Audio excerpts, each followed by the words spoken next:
Wash each other. Every part. The words hit like shrapnel. 43 Japanese women freeze mid-step. Steam swirls around their ankles. The American sergeant stands in the doorway, arms crossed, face unreadable.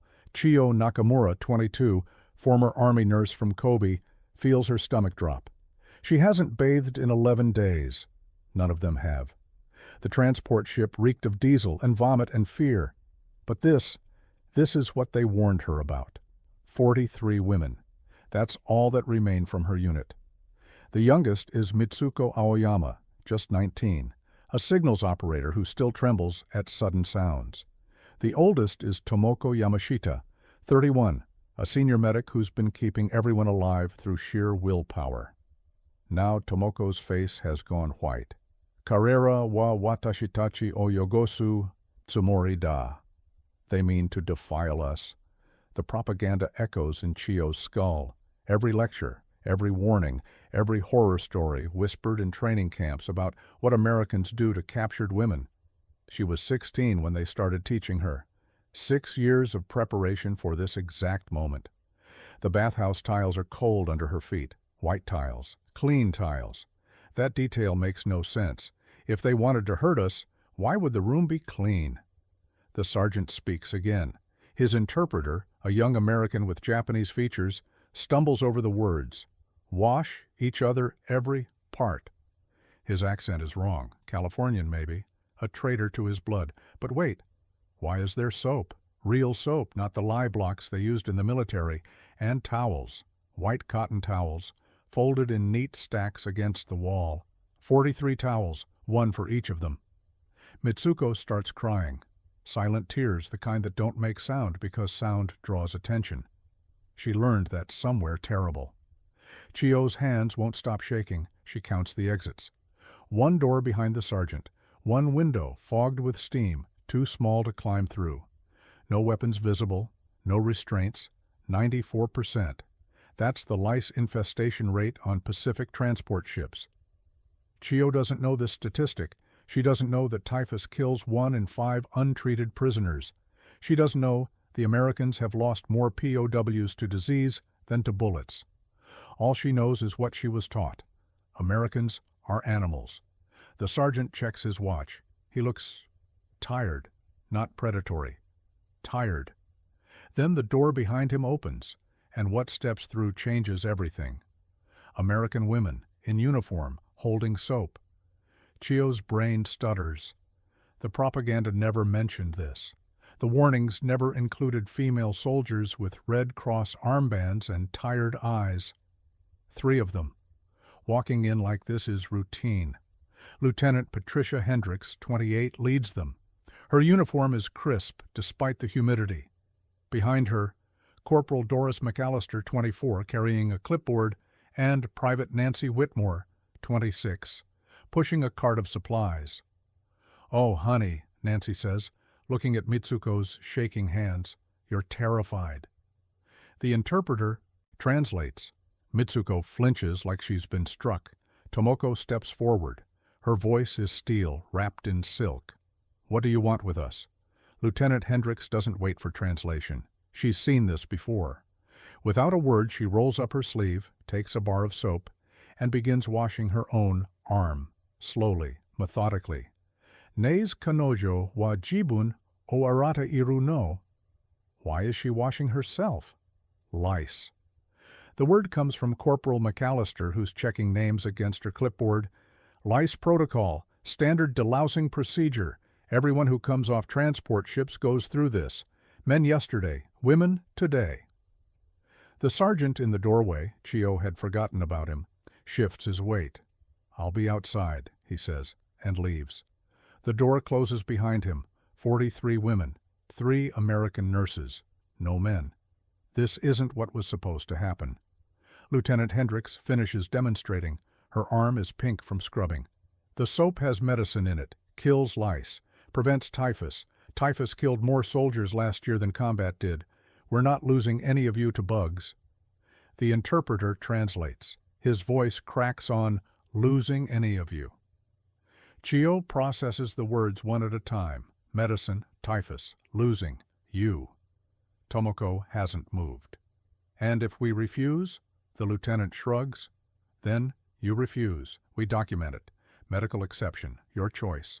She pauses. 83% of women who refuse still survive.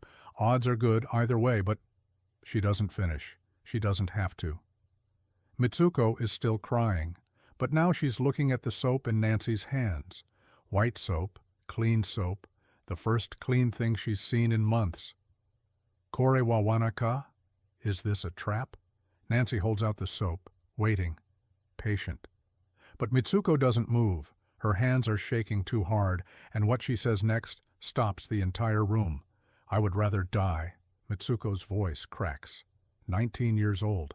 Shaking so hard the words vibrate. The soap sits in Nancy's outstretched palm, untouched. The room holds its breath. Lieutenant Hendricks doesn't flinch.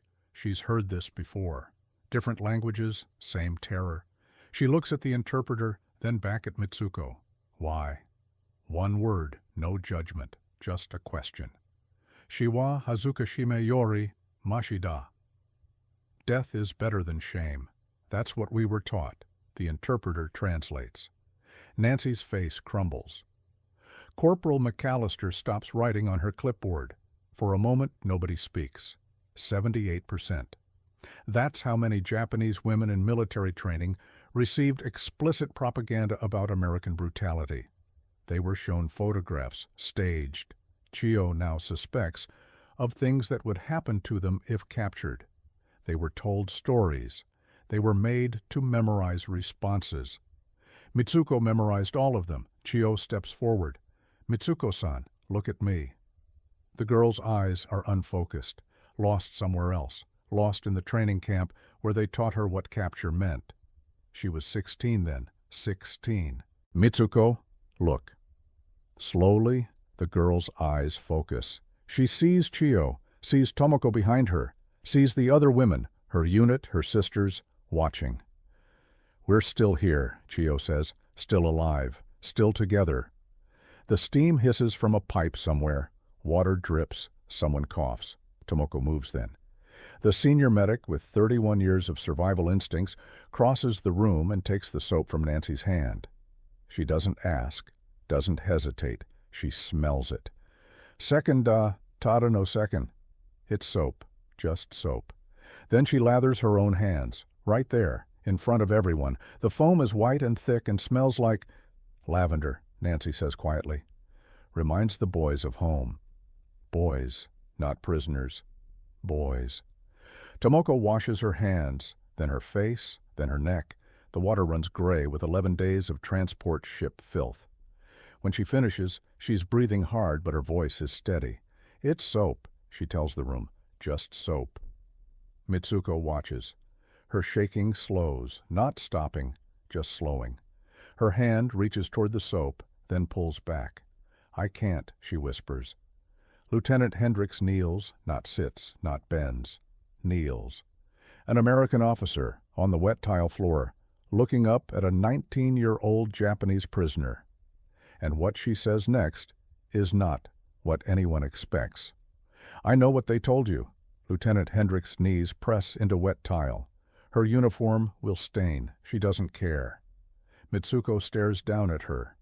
The reversal is disorienting. An enemy officer kneeling while a prisoner stands above her. This isn't how power is supposed to work. They told you we're monsters, Hendricks continues, that we'd...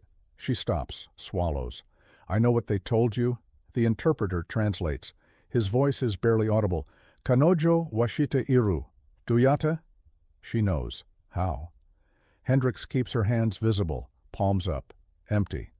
3 months ago, I treated a woman from Okinawa. She fought us, screamed for hours. She was convinced we were going to... Again she stops. She'd been told the same things you were told. The sergeant's mistranslation clicks into place now. Wash each other, every part. The interpreter, Chio, looks at him properly for the first time, has dark circles under his eyes. His hands shake slightly. How long has he been awake?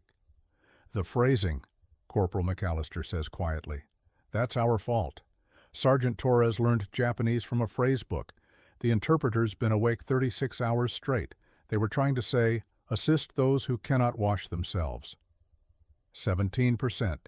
That's how many POWs on that transport ship have injuries preventing self-care, infected cuts, sprained wrists, a woman in the corner whose fingers are splinted.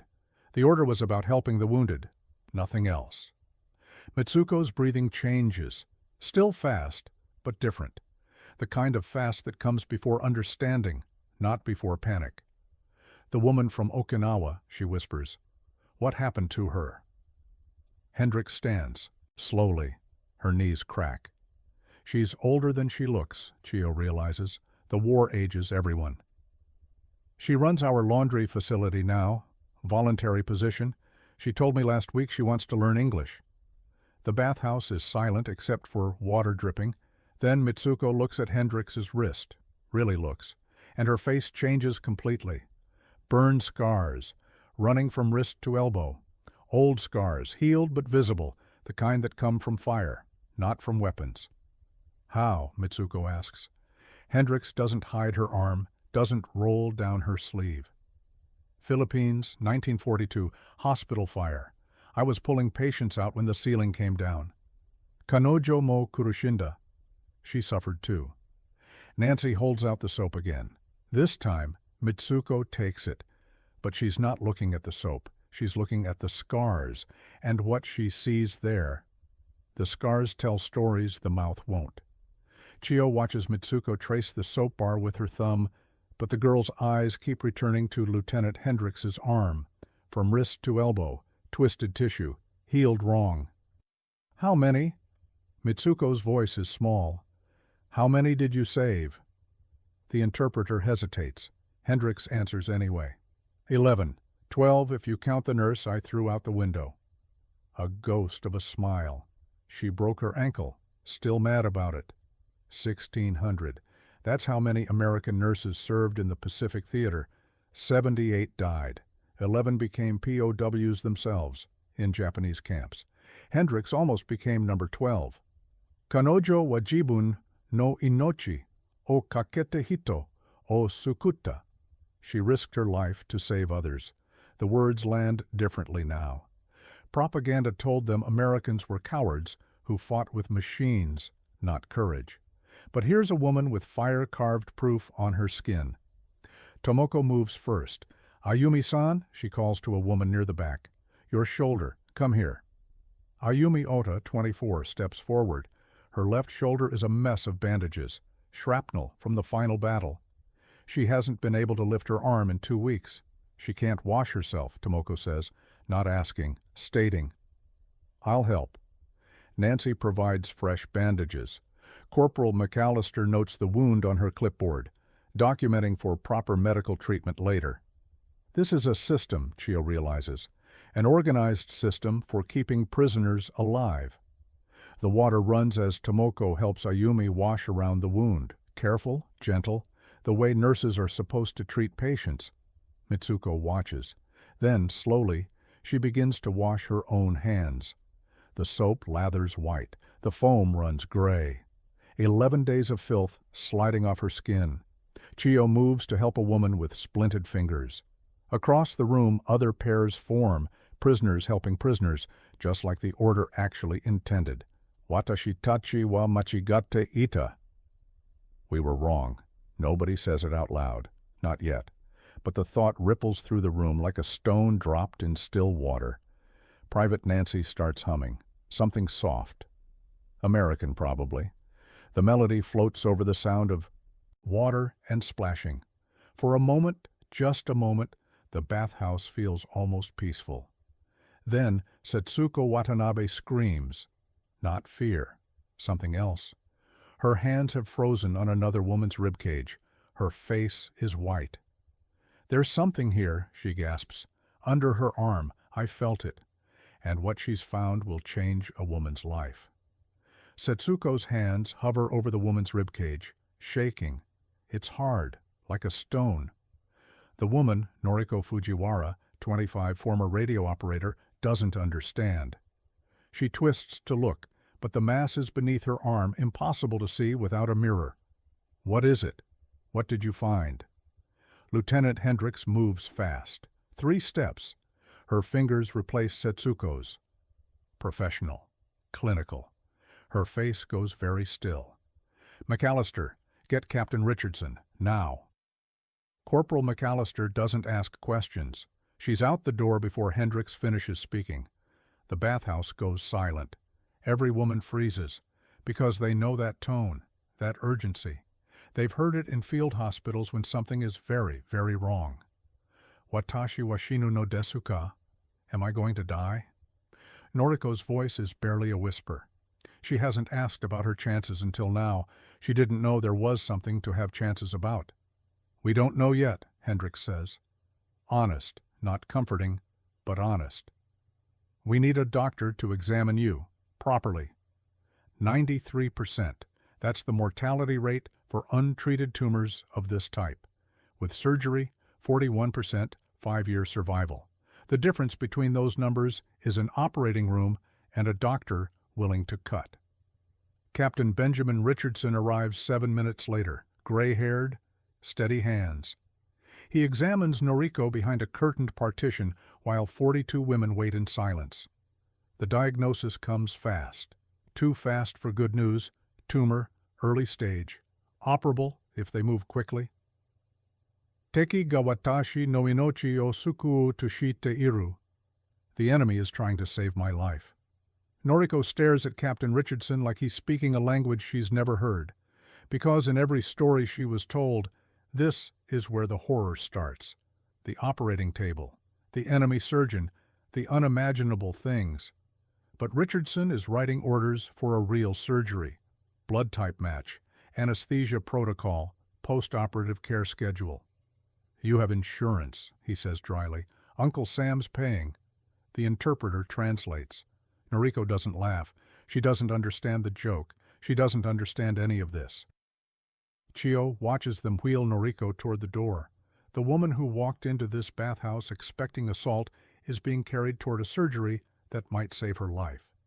The door closes. 42 women remain. And now they're asking questions no propaganda can answer. Setsuko speaks first. Why would they save her? Nobody has an answer that fits what they were taught. Why save her? Setsuko's question hangs in the steam. The other women wait, washing slowed, soap forgotten, for someone to provide an answer. Tomoko tries first. Doctors take oaths, even enemy doctors. But that's not enough. That can't be enough. Because Japanese field surgeons took the same oaths, and Chio has seen what happened to Allied prisoners in their care. Moshi subete ga uso datanara? If everything was a lie. Emi Suzuki, 26, asks the question that nobody wants to voice. She was a true believer. Hitler Youth equivalent, raised on ideology, marinated in certainty. Now she's standing naked in an enemy bathhouse, holding soap that smells like lavender, watching them save a woman's life. Her worldview is collapsing in real time. Average Japanese POW took 3 to 7 days to begin questioning propaganda. These women, under 3 hours. Lieutenant Hendricks doesn't preach, doesn't explain. She just keeps supervising the delousing process like nothing monumental is happening. Like 42 women aren't having their entire reality rewritten between soap lathers. Finished? She asks each woman, checks the clipboard, hands out clean uniforms, not their military fatigues, but simple cotton clothes, prisoner garments, but clean, whole, without lice. Monsuta wa watashi tachi ni shinpin no fuku o ataite iru. The monsters are giving us new clothes. Harumi Takeuchi, 23, holds her fresh shirt like it might bite. Before the war, she was a seamstress's daughter. She knows fabric. This cotton is good quality, better than what she wore as a soldier. Why do they care if we're clean? Harumi asks. Why do they care if we're warm? We're prisoners. Private Nancy pauses her humming. Because you're people. The interpreter translates. The words land like bombs. Because you're people, not because of treaties, not because of protocols, not because someone's watching, because you're people. Chio feels something crack inside her chest. not breaking, releasing. 6 years of training, 6 years of knowing exactly who the enemy was and what they wanted. All of it fracturing. The bathhouse fills with a strange sound.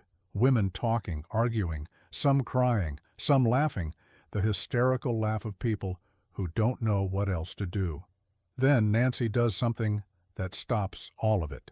She opens her mouth, and she starts to sing, in Japanese. Sakura, sakura, cherry blossoms. An American voice singing about cherry blossoms. Every woman freezes. Sakura, sakura, yayoi no sora wa. Nancy's voice isn't perfect. The accent is wrong, too flat on the vowels, too soft on the consonants. But the melody is right. The words are right. Chio's throat tightens. She hasn't heard this song since she was 12, since before the war turned everything sacred into propaganda. Duyate kanojo wa kore o shite iru no. How does she know this? Nancy keeps singing, verse after verse. Her eyes are closed. She's somewhere else, somewhere that smells like jasmine and sounds like children laughing. Harumi's lips move. She's not conscious of it. Muscle memory. The song lives in her bones. Then she starts to sing. Her voice joins Nancy's. 2 languages, 1 melody. The harmony isn't planned, it just happens. Sound finding sound in the steam, 120,000. That's how many Japanese Americans were interned in camps on American soil. Nancy's neighbors, the Morita family, were among them. Taken from their home in California, 3 children, parents, grandparents, gone overnight. My neighbor taught me, Nancy says when the song ends. Keiko, she was 7, loved cherry blossoms, loved this song. The interpreter's voice cracks on the translation. Anata no tonaribito wa nihonjin deshita ka. Your neighbor was Japanese? Keiko wrote to me from the camp. 43 letters. I still have all of them. 43 letters. 43 women in this bathhouse. The coincidence isn't lost on anyone. Emmy, the true believer, is weeping openly now. Not silently like Mitsuko earlier. Loud, ugly crying. The kind that comes when everything you knew reveals itself as fiction. We were told. She can't finish. She tries again. They told us. I know what they told you, Nancy says. Same words as Hendrix. Different voice. Gentler. Watashi tachi wa uso o oshirareta. We were taught lies. The bathhouse fills with something that wasn't there before. Not trust? Not yet. But the possibility of trust. The crack where trust might eventually grow. Kyoko Murakami, 28, hasn't spoken all day. She was the skeptic, the one watching for traps, the one waiting for the horror to begin. Now she steps forward, toward Nancy, toward the American woman who sings Japanese songs and writes letters to imprisoned children, and what Kyoko says rewrites the room. I'm sorry. 2 words, in English, accented but clear. Every woman turns to stare. I'm sorry. Kyoko's English comes out rough, unpracticed. She learned it in secret, listening to confiscated radio broadcasts. Her commanding officer would have had her executed for it. Nancy blinks. For what? Watashi tachi ga shita koto no tame ni. For what we did. The interpreter doesn't translate immediately. He looks at Kyoko, waits. She switches to Japanese for the rest. I know what happened. In our camps, to your men. Her voice is steady, but her hands are shaking. The death marches, the starvation, the... She stops, breathes. I saw reports, numbers, things we were never supposed to see. 27%. That's the mortality rate for Allied prisoners in Japanese camps. American camps for Japanese POWs, under 1%. The gap is not bureaucracy. The gap is intention. Lieutenant Hendricks goes very still, Kyoko continues. When we were captured, I expected justice, what we gave coming back to us. She looks around the bathhouse, at the clean towels, the medical examination, the woman being wheeled to surgery. This isn't justice. No, Hendricks says quietly. It's protocol. Puro tokaru wa anata o koko ni hizamazuka. Semasen. Protocol didn't make you kneel. The interpreter's voice breaks. He's crying now. This Japanese-American man, caught between two worlds, translating an apology that never should have been necessary. Nancy crosses the room, slowly. She puts her hand on Kyoko's shoulder, doesn't speak, just stands there. Tomoko, the senior medic, the survivor, makes a sound, not a word, just a sound. The kind that comes when something too big for language tries to escape. Monsuta wa watashitachi o arate utate sukute kureta. The monsters washed us, sang to us, saved us. Chio feels the words echo in her own skull. 6 years of certainty, dissolving like soap in water. The bathhouse is quiet except for breathing. 42 women, 3 American nurses, 1 interpreter with tears running down his face. Somewhere outside, Noriko is being prepped for surgery. Somewhere outside, a Japanese woman will be cut open by American hands, not to hurt her, but to save her. Lieutenant Hendricks checks her clipboard. Delousing complete, medical examinations tomorrow morning, barracks assignment in 1 hour. She pauses, looks up. You'll find the beds have mattresses, actual mattresses. Watashi tachi wateki yorimo yoku atsukawarete iru. We're being treated better than our own side treated prisoners. Nobody says it. Everyone thinks it. 6 months later, Noriko will be alive. But that's not the strangest part. October 1947, Kyoto. A package arrives at an address in California, small, wrapped in brown paper, Japanese postmarks. Lieutenant Patricia Hendricks, discharged now, working at a hospital in Sacramento, opens it at her kitchen table. Inside, a white cotton washcloth, yellowed with age, and a letter in careful English. I kept this for 2 years. The handwriting belongs to Mitsuko Aoyama, the girl who wouldn't move, the 19-year-old who said she'd rather die than submit to enemy hands. She's 21 now, training to be a nurse. This cloth was the first clean thing I touched in months, but that is not why I kept it. Of the 43 women in that bathhouse, 41 survived the war. 12 entered medical professions, 3 married American servicemen. Noriko Fujiwara, the woman with the tumor, recovered fully. She teaches biology now at a girls' school in Osaka, 0 suicides. In a culture where surrender meant shame and capture meant dishonor, every single woman chose to keep living. I kept it because you knelt. Hendricks reads the letter 3 times. Each time she finds something new. You did not have to kneel. You were the officer, the victor, the powerful one. But you put yourself below me, a prisoner, a defeated enemy, and you asked why I was afraid. The washcloth smells faintly of lavender. After 2 years and an ocean crossing, it still smells like the soap that was supposed to kill lice. In that moment, I was not a prisoner. I was not Japanese. I was not defeated. I was a human being who was terrified, and you saw that. Nancy Whitmore married a Nisei veteran in 1946.